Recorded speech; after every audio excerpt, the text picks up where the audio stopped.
this marriage is going to work and we can be happy together. He just wants me to go home and that's it. I just need to forgive everything, just accept that he doesn't treat me how I want to be treated, accept that he messed up my trust, accept... You know, when it comes to Sophie, you know, a lot of the times last season we saw Sophie and Rob, many people did assume and think that maybe she was with him for the green card. And that's something that we're definitely going to touch on, you know, obviously when it comes to Sophie and Rob. But for the meantime, let's continue. That whole amount of time I've been away did absolutely nothing.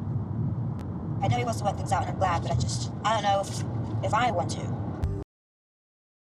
All right, cool. Let's talk about this. So we know that Sophie, as of last week, confirmed that she has not been with Rob for a while. Okay, she moved out for a few months, and obviously they were meant to meet, which is obviously what they did in last week's episode. And the whole idea of meeting was to be able to, you know, make things better. But here's the thing, though: you two are now married. The moment you get married, okay, is the moment that you are in a position where you are willing to do whatever it takes to make the relationship work. Now, of course, these tools are tools that also are meant to exist before getting married. Otherwise, why do you get married in the first place? You usually get married because you know you and your partner have this ability, this bond to be able to work things out, okay, and be able to solve things. Simple as that. Otherwise, generally speaking, people then shouldn't really be getting married, nor should they be having kids if they're unable to ever, you know, go through their problems together and solve them together as a team. Okay, remember, a marriage, a marriage or boyfriend and girlfriend is all part of being a partnership. It's all about sort of part of teamwork. Without teamwork, it's pointless. So really and truly, Sophie's decision to move out, for me personally, I question it a whole lot. Why are you moving out? Because if you're moving out, that means you're avoiding fixing the problems that you and your husband have. But again, I'll touch on the whole green card thing as we go through the video. The reality is, how do you lose your own wedding band? That's the end of the story. Like, how do you lose your own wedding band? So let's touch on that. So last week we saw her be upset with the fact that Rob was no longer wearing his wedding ring, but the whole time though she didn't even have hers. You know what I mean? And she was, oh, I knew I left it, and I knew you had it. Da, da, da, da. But the thing is though, the whole time that she didn't have a wedding band, was there ever a point where she rang or texted Rob saying, hey, I don't have a wedding band. Do you have it by any chance? Hey, I think I may have left it. She didn't mention him one bit. So the question is, while she was too busy out here in her feelings about how Rob didn't wear his one, but what were you doing with yours? Like, why did you not try and find yours or ask him where it was? You know, why was it okay for you to, you know, do your thing while she was not with him without having your wedding ring neither? So it makes you wonder, right? With Sophie, I think, personally, when her and Rob first got together, she definitely was into him, definitely liked him, okay? And she probably thought, hey, let me see how this goes, and maybe I'll end up going to America. Because obviously America was obviously her idea, right? Fantastic. But then obviously Rob messed up with the whole infidelity situation. Now, since then, Sophie had every right to walk away. Why did Sophie not walk away?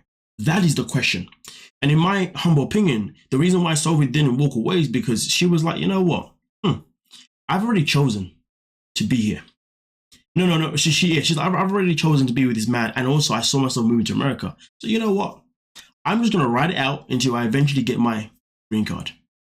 That is a possible chance. Because really and truly, if I really think about, you know, the average British woman, not many would tolerate a man that is going to be unfaithful. You know, some may do it, but for the most part, they won't. And if they do it, it's usually because there's a purpose behind it. That purpose could change. One could be maybe because that person that they're with has mentally really messed them up, so they feel like they can't leave him.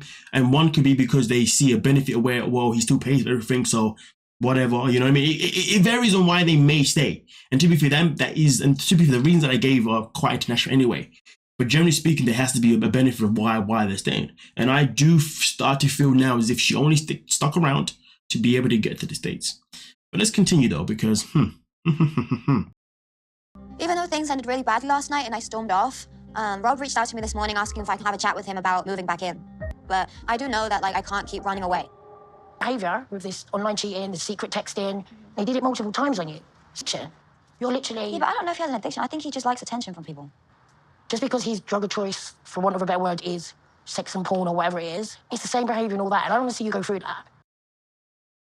Now let's also talk about Sophie's mother. How is she still in the States? I mean, I know that if I came to the States now, I'm only able to get a visa, and that only lasts up to 3 months. Now, I don't know how long the mum's been in the States, but let's look at it this way. The mum is now in the States and she's now got a man in the States. Doesn't that just feel a bit ironic? Daughter finds a man, moves to the States. Mum, we know, can't really be without her daughter. And all of a sudden that she's now got a man and she's now also in the States with her man. So I am very curious to find out if the mum has plans of now marrying this new guy or if she's already there on some sort of visa that involves spouse or K1. I don't know. But she's there with somebody. So I do really wonder.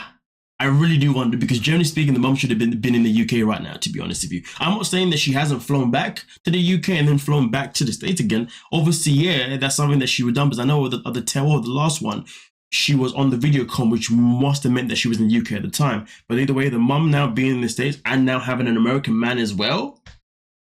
I wouldn't be surprised if we end up seeing the mum on her own little spin-off shows at some point, to be honest with you. Now, here's the thing. Right now, there's a rumor that apparently Sophie and Rob are no longer together. Okay, allegedly purely because they are actually not following each other right now. And I will make a stupid video about that anyway.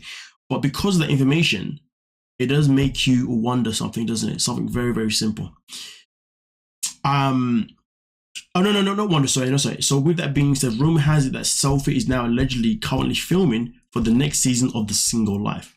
Now, I don't know how much truth is in that, but once I find a little bit more information, I will make a separate video about that anyway. But either way, though, I do start to feel more than ever right now that Sophie is only really here because she just wants to be in the States, not because she loves and cares for Rob. Because really and truly, if you love and care for somebody, why are you not still living with him? And also on top of that, she also said that I don't even know if I really want to be with him. Come on, let's open our eyes. The obvious is the obvious. But nonetheless, though, we now move on to the next couple. It's a madness.